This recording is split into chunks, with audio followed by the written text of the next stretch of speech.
दोस्तों, आज आपके बीच प्रधानमंत्री नरेंद्र मोदी के जीवन के बारे में बताने वाला हूं निबंध के माध्यम से। तो आरंभ करते हैं वीडियो का।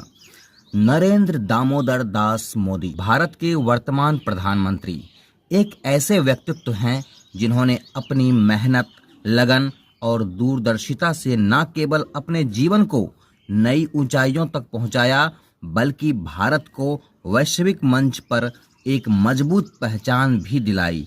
17 सितंबर 1950 को गुजरात के एक छोटे से कस्बे वडनगर में जन्म लेने वाले मोदी का जीवन संघर्ष, समर्पण और सफलता की मिसाल है। एक साधारण चाय बेचने वाले परिवार से निकलकर देश के सर्वोच्च पद तक पहुंचने की उनकी कहानी हर भारतीय के लिए प्रेरणा का स्रोत है। ये निबंध उनके जीवन, शिक्षा, राजनीतिक यात्रा और उपलब्धियों पर प्रकाश डालेगा। अब है प्रारंभिक जीवन और परिवार। नरेंद्र मोदी का जन्म गुजरात के वडनगर में हुआ था। उनके पिता दामोदर दास मूलचंद मोदी रेलवे स्टेशन पर एक छोटी चाय की दुकान चलाते थे, जबकि उनकी माता हीराबेन एक गृहिणी थी। 6 भाई बहनों में तीसरे नंबर के नरेंद्र मोदी का बचपन गरीबी और अभावों में बीता। छोटी उम्र में ही वे अपने पिताजी की चाय की दुकान पर सहायता करते थे। इस दौरान उन्होंने परिश्रम और ईमानदारी का पहला पाठ सीखा। बचपन में उनकी रुचि पढ़ाई, नाटक और वाद विवाद प्रतियोगिताओं में थी। वे स्कूल में एक औसत छात्र थे, लेकिन उनकी देशभक्ति और समाज सेवा की भावना शुरू से ही प्रबल थी। 8 वर्ष की आयु में वे राष्ट्रीय स्वयंसेवक आरएसएस से जुड़े, जहां उनकी मुलाकात प्रचारक लक्ष्मण राव इनामदार से हुई। इनामदार से उन्हें राष्ट्रवाद और सेवा की महत्व सीखने को मिला और फिर वो उनके जीवन का आधार बना। 17 साल की आयु में स्वामी विवेकानंद से प्रेरित होकर नरेंद्र मोदी ने घर छोड़ दिया और हिमालय की यात्रा पर निकल पड़े। इस दौरान उन्होंने देश की संस्कृति और आध्यात्मिकता को गहराई से समझा। शिक्षा।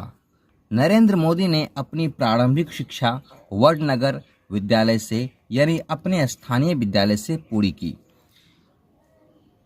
इसके बाद उन्होंने दिल्ली विश्वविद्यालय से पत्राचार के माध्यम से राजनीति विज्ञान में स्नातक यानी बीए की डिग्री हासिल की। 1978 बाद में 1983 में गुजरात विश्वविद्यालय से राजनीतिक विज्ञान में पढ़ा स्नातक एमए की पढ़ाई पूरी की। उनकी शैक्षिक योग्यता पर कई बार विवाद हुआ, लेकिन ये उनकी आत्म शिक्षा और परिश्रम का ही परिणाम है। पढ़ाई के साथ वे आरएसएस के कार्यों में सक्रिय रहे, जिसने उनके नेतृत्व कौशल को निखारा। राजनीतिक यात्रा की शुरुआत। 1971 में नरेंद्र मोदी पूर्णकालिक आरएसएस प्रचारक बन गए।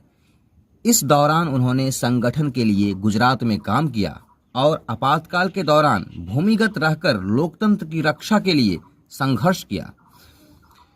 1985 में वे भारतीय जनता पार्टी से जुड़े और धीरे धीरे पार्टी में अपनी पहचान बनाई। 1988 में उन्हें गुजरात भाजपा का संगठन सचिव बनाया गया। उनकी रणनीति और मेहनत ने 1995 में भाजपा को गुजरात में सत्ता दिलवाई।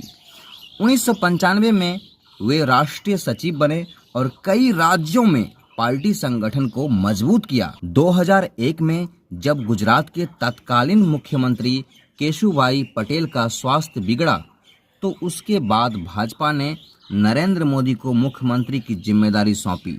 7 अक्टूबर 2001 को उन्होंने पहली बार गुजरात के मुख्यमंत्री के रूप में शपथ ली। गुजरात के मुख्यमंत्री के रूप में योगदान। नरेंद्र मोदी का गुजरात मुख्यमंत्री कार्यकाल 2001 से 2014 तक विकास और विवादों का मिश्रण रहा। 2001 में आए भूकंप के बाद उन्होंने गुजरात को पुनर्जनन की राह पर लाया। वाइब्रेंट गुजरात जैसे अभियानों से उन्होंने राज्य में निवेश को बढ़ावा दिया। उनकी नीतियों ने गुजरात को औद्योगिक और बुनियादी ढांचे के मामले में अग्रणी बनाया। हालांकि 2002 के गुजरात दंगों ने उनके कार्यकाल पर एक बड़ा दाग लगाया। इस घटना के लिए उनकी आलोचना हुई, लेकिन कई जांचों में उन्हें क्लीन चिट मिली।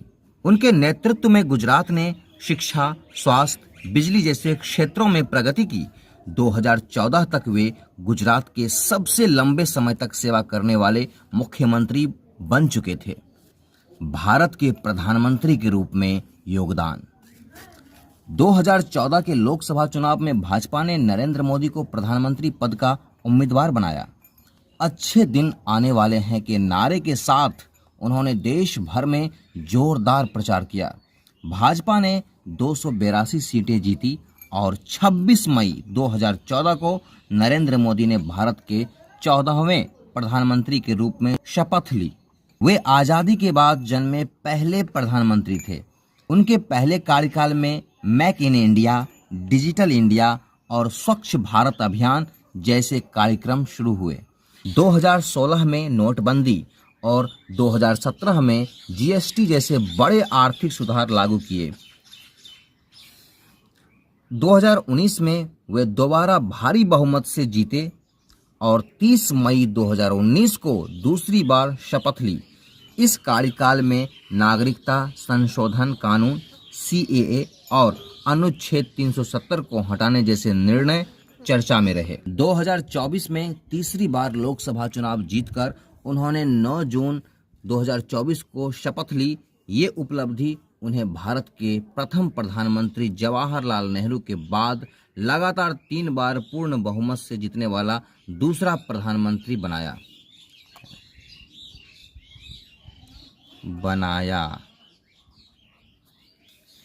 उनके नेतृत्व में भारत ने कोविड-19 महामारी का सामना किया और वैक्सीनेशन में विश्व रिकॉर्ड बनाया।